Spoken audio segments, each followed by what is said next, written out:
ओम नमो भगवते वासुदेवाय।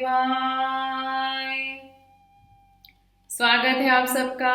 जय सच्चे की जय श्री कृष्णा। गणपति बप्पा मोरया, मंगल मूर्ति मोरया। जी हाँ, गणेश चतुर्थी जो कि हिंदू धर्म के प्रमुख त्योहारों में से एक है, अब आ गया है। इस दिन की ऊर्जा को देखते ही बनती है। चारों तरफ गणपति बप्पा के जयकारे गूंजने लगते हैं।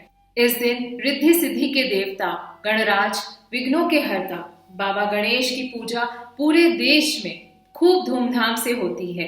इस त्योहार का इंतजार सभी वर्ग के लोग, सभी उम्र के लोगों को होती है। तो आइए मिलकर जानते हैं गणेश चतुर्थी 2020 में कब है, इसका महत्व क्या है, इसकी पौराणिक कथाएं क्या हैं। बहुत छोटी छोटी सुंदर सुंदर कहानियां हैं, तो मिलकर सुनते हैं। तो चलिए, और साथ में बाबा गणेश को गणपति क्यों कहा जाता है, इसके पीछे क्या रहस्य है, क्या बात है, क्या कहानी है, वो भी मिलकर सुनते हैं। चलिए। भाद्रपद माह के शुक्ल पक्ष की चतुर्थी तिथि को गणेश चतुर्थी के रूप में मनाया जाएगा। इस साल 2020 में गणेश चतुर्थी 22 अगस्त शनिवार के दिन पड़ रही है। कहते हैं, ऐसी मान्यता है कि गणेश चतुर्थी के दिन ही गणेश जी का जन्म हुआ था, इसीलिए इस त्योहार को इस दिन को गणेश जन्मोत्सव के रूप में भी मनाया जाता है।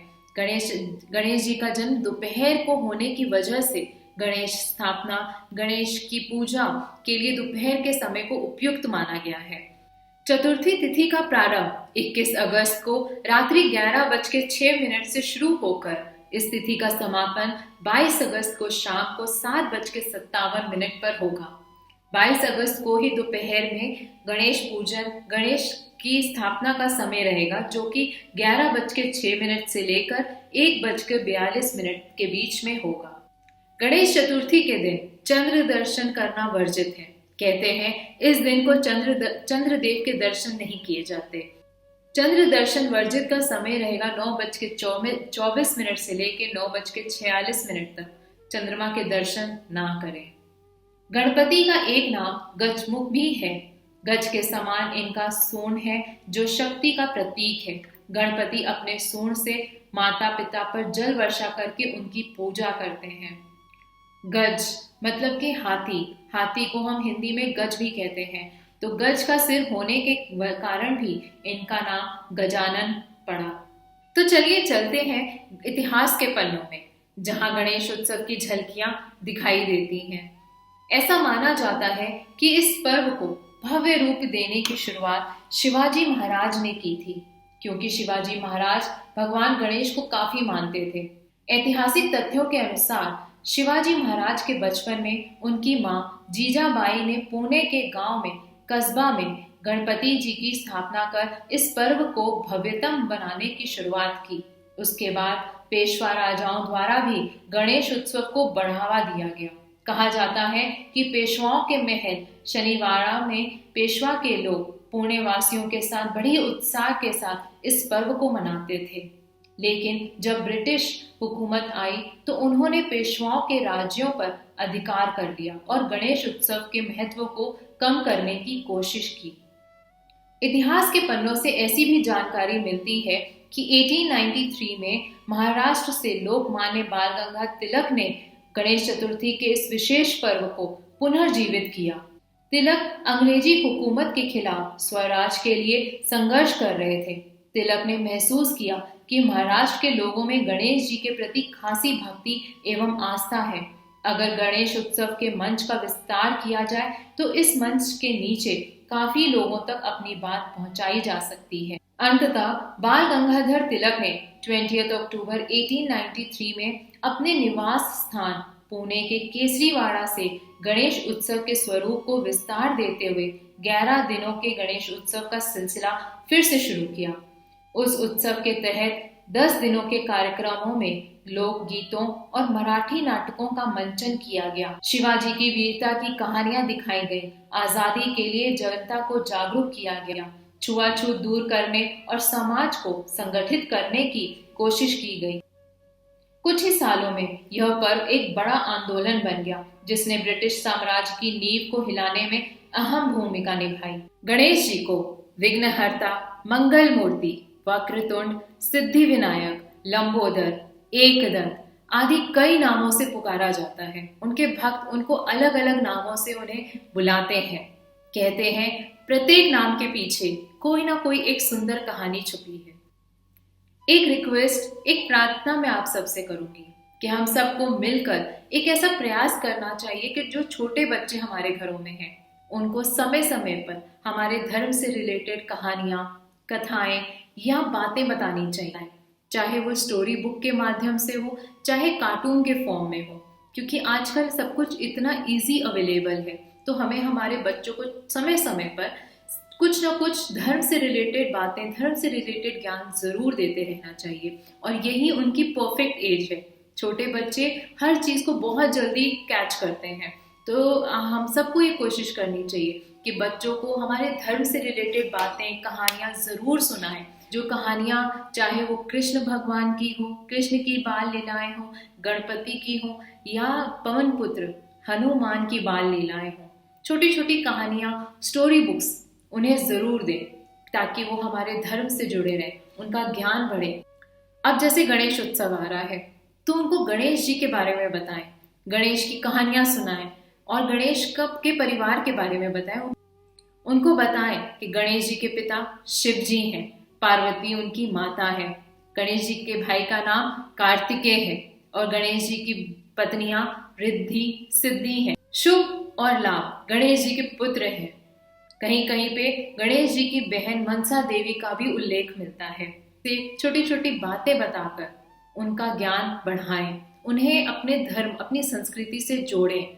ये प्रयास हम सबको मिलकर करना है। तो चलिए मिलकर एक सुंदर सी कहानी सुनते हैं। कहते हैं गणेश जी के जन्म की और हाथी वाले सिर की कहानी बहुत ही रोचक है, मजेदार है। तो चलिए सुनते हैं। शिव पुराण के मुताबिक देवी पार्वती एक दिन हल्दी का उपटन लगा रही थी। तभी माता के कक्ष में नंदी आ पहुंचा। यह देखकर उन्हें बहुत दुख हुआ।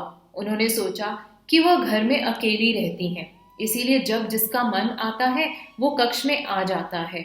सभी शिव जी के आज्ञा का पालन करते हैं। अब मुझे एक ऐसी रचना करनी चाहिए जो मेरे साथ रहे और किसी को अंदर ना आने दे, जो मेरी हर आज्ञा का पालन करे। यह सोचते हुए माँ का उपटन सूख गया था और जब वो धोने लगी तो उसी उपटन से उन्होंने एक बालक बनाया और उसमें प्राण डाल दिए। उस बालक को माता पार्वती ने कहा, तुम मेरे पुत्र हो और हमेशा मेरी आज्ञा को ही मानोगे। उन्होंने आगे कहा, देखो पुत्र, अब मैं स्नान के लिए अंदर जा रही हूँ। तुम ख्याल रखना कि घर के अंदर कोई भी ना आ पाए। माता पार्वती का आदेश मिलते ही आज्ञा पालन करने के लिए गणेश भगवान द्वार पर जाकर खड़े हो गए। कुछ देर बाद वहां भगवान शिव जी आए। उन्होंने जैसे ही अंदर जाने का प्रयास किया तो भगवान गणेश ने उनको रोक दिया। शिव शंभू ने उन्हें बहुत समझाने की कोशिश की, किंतु जब वे नहीं माने तो भगवान ने गुस्से में आकर गणेश जी का सिर धड़ से अलग कर दिया। उसी वक्त पार्वती स्नान करके बाहर आई और उन्होंने अपने पुत्र गणेश का सिर जमीन पर पड़ा देखकर बहुत क्रोधित हुई। उन्होंने भोलेनाथ से बहुत नाराजगी जताई और गणेश को वहां खड़े करने की वजह भी बताई। इसके बाद माता पार्वती का गुस्सा शांत करने के लिए भगवान शिव ने हाथी का सिर गणेश के धड़ से जोड़ दिया। साथ ही यह आशीर्वाद भी दिया कि सभी देवताओं से पहले पूरी दुनिया गणेश जी की पूजा करेगी। इस प्रकार ऐसी मान्यता है कि माता पार्वती के मैल से ही गणपति उत्पन्न हुए थे और भगवान शंकर ने स्वयं उन्हें यह आशीर्वाद दिया था कि सबसे पहले तुम्हारी ही पूजा पूरे विश्व में होगी।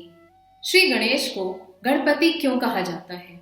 कहते हैं इसी घटना के बाद सभी देवताओं ने मिलकर बाल गणेश को खूब आशीर्वाद दिए और सभी गणों का स्वामी बना दिया। इसी के बाद उन्हें गणपति के नाम से बुलाया जाने लगा। गणपति दो शब्दों से मिलकर बना है। गण जिसका अर्थ है किसी विशेष समूह, कोई गण, कोई ग्रुप, और पति मतलब ईश, तो किसी गणों का समूह ईश।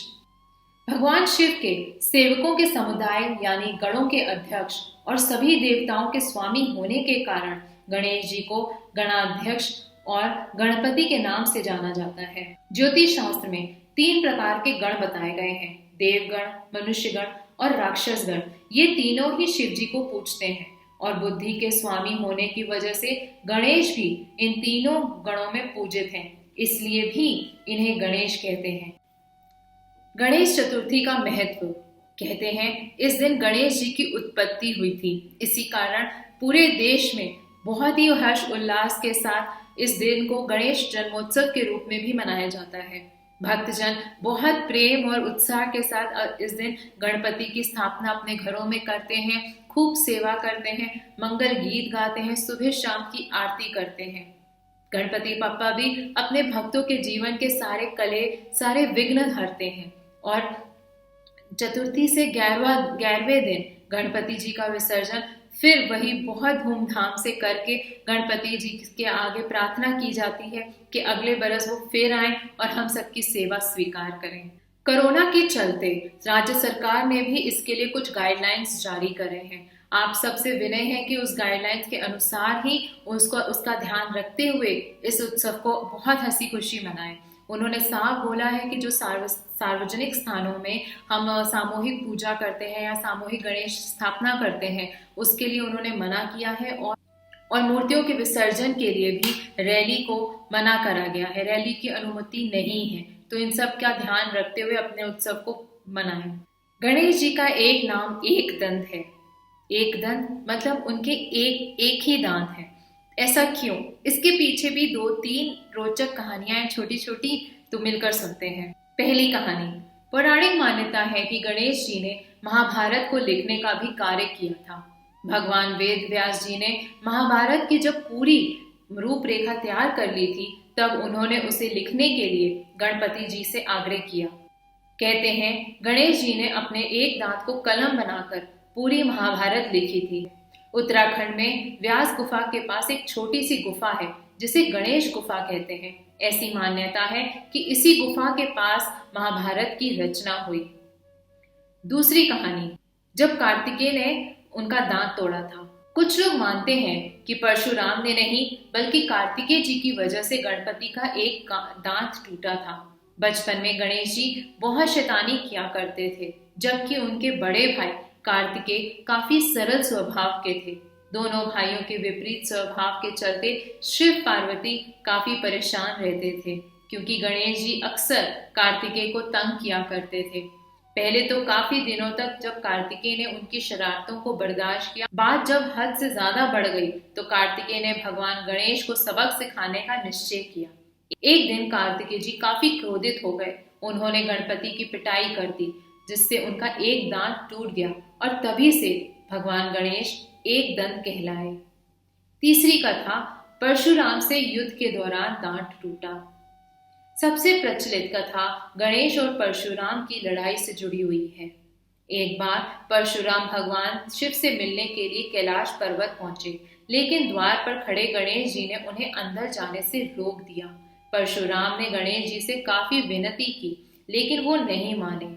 आखिरकार परशुराम ने गणपति को युद्ध की चुनौती दी। इस चुनौती को स्वीकार करते हुए गणेश जी ने युद्ध किया, लेकिन इस दौरान परशुराम के फरसे के वार से उनका एक दांत टूट गया और भगवान गणेश एक दंत कहलाए। एक बात तो हम सब जानते हैं कि गणपति बप्पा को विघ्नों के हरता, विघ्नहर्ता के नाम से जाना जाता है। तो हर साल की तरह इस साल भी बापा के आगे यही प्रार्थना रहेगी कि हमारे जो कार्य बन नहीं पा रहे हैं, जी हाँ, जिसमें बनते बनते रह जाते हैं, जिसमें बहुत रुकावटें आ रही हैं, जिसमें बहुत विघ्न आ रहे हैं, बाबा हमारे रास्ते खोले, हमारे कार्य बनाए, हमारे विघ्नों को हरे और हमें सच्चाई और ईमानदारी के मार्ग पे आगे बढ़ाए। क्योंकि बहुत जरूरी है कि हम सच्चाई और ईमानदारी, धर्म के मार्ग में आगे बढ़े। कहते हैं संत तो ये भी कहते हैं कि विघ्न जो है वो खाली संसारिक कार्यों में नहीं आते। जब हम अध्यात्म के मार्ग में आगे बढ़ते हैं, धर्म के मार्ग में आगे बढ़ते हैं, कुछ अच्छा करने वाले होते हैं, कुछ अच्छा करना चाहते हैं, तो भी हमारे सत्य संकल्पों में भी बहुत सारे विघ्न आते हैं। और ऐसे समय में जब हम पूजा पाठ कर रहे हो या अध्यात्म की कोई यात्रा में आगे बढ़ रहे हो, तो इस समय में हमारा सबसे बड़ा विघ्न डालने वाला हमारा अपना मन होता है। आप सब ने आजमाया होगा कि जब भी आप कुछ चैंटिंग करने बैठे हैं, पूजा पाठ करने बैठे हैं या फिर मेडिटेशन करने बैठे हैं, चाहे वो आधा घंटा हो, 10 मिनट हो या 5 मिनट हो। उस छोटे से काल में, उस छोटे से समय में, चाहे वो 5 मिनट का ही क्यों ना हो, उस समय में हमारा मन नहीं लगता। वो उस समय में पूरी दुनिया में भ्रमण करेगा, पूरी दुनिया के थॉट्स हमें उसी 5 मिनट 10 मिनट में आएंगे। पूजा में नहीं लगेगा, चैंटिंग में नहीं लगेगा, क्योंकि ये विघ्न डालता है। मन नहीं चाहता कि हम अध्यात्म में आगे बढ़ें, मन नहीं चाहता कि हमारा कोई सत्य संकल्प, हमारा कोई अच्छा संकल्प पूर्ण हो। तो बाबा के आगे ये प्रार्थना करेंगे, मिलकर करेंगे कि हमारे अध्यात्म की यात्रा में हमारे आने वाले विघ्नों को हरें, हमारे सत्य संकल्पों को पूरा कराएं और हमें इतनी शक्ति दें कि हम अपने मन को एकाग्र कर सकें, एक जगह स्थित कर सकें। कबीर दास जी ने मन के ऊपर बहुत सारे दोहे लिखे हैं। कभी फुर्सत हो, कभी मौका लगे तो कबीर के दोहों को जरूर पढ़िएगा, बहुत मजा आएगा। ऐसे ही कबीर ने मन के ऊपर लिखा है। वो अपने मन को क्या कहते हैं? वो कहते हैं, कबीर यह मन लालची, समझे नहीं गवार। मुझे हंसी आती है कबीर के दोहे पढ़कर। वो अपने ही मन को कह रहे हैं। कबीर जितने बड़े संत हैं, जिनको जन्म से भक्ति उनको जन्म से मिली हुई है, और वो कह रहे हैं कि कबीर यह मन लालची, समझे नहीं गवार, भजन करने को आलसी, खाने को तैयार। कि वो कह रहे हैं कि कबीर अपने आप को समझा रहे हैं कि मन बहुत लालची है, ये गवार है, मूर्ख है, जो भजन नहीं करेगा, जो हरि नाम नहीं जापेगा, वो क्या वो खाने को तैयार होगा। और ये बात भी कितनी सत्य है। हम सबके साथ ही ऐसा है कि हम में से कोई भी भजन नहीं करना चाहता, कोई भी 2 मिनट 5 मिनट बैठना नहीं चाहता, और क्या करना चाहता है? खाने को चटपटी चीजें मिल जाए, चाहे वो घर की बनी हो चाहे बाहर की, खाने को हमेशा तैयार। तो कबीर ने भी अपने मन को ऐसा ही कुछ समझाया, और बहुत कुछ कबीर ने मन के दोहों के ऊपर लिखा है। तो मौका लगे तो जरूर पढ़िएगा। तो बाबा के आगे यही प्रार्थना रहेगी कि हमारे मन को एकाग्र करें, हमें हमारे अध्यात्म की यात्रा में जो विघ्न आ रहे हैं उसे दूर करने में हम सबकी हेल्प करें, और हम सब प्रेम से इसी भाव से आगे बढ़ते रहें। इसी विश्वास के साथ चलती हूँ। जय सच्चे की, जय श्री कृष्ण, और गणपति पप्पा मोरया, मंगल मूर्ति मोरया, गणपति पप्पा मोरया। गणेश उत्सव की ढेर सारी बधाइयाँ। खूब अच्छे से मनाइए, खूब मंगल गीत गाइए, खूब नाच गाना मस्ती मारिए। और अगर ये वीडियो पसंद आया तो इसे एक लाइक देते जाइएगा, और चैनल को सब्सक्राइब करना भी मत भूलिएगा। जय सच्चे की।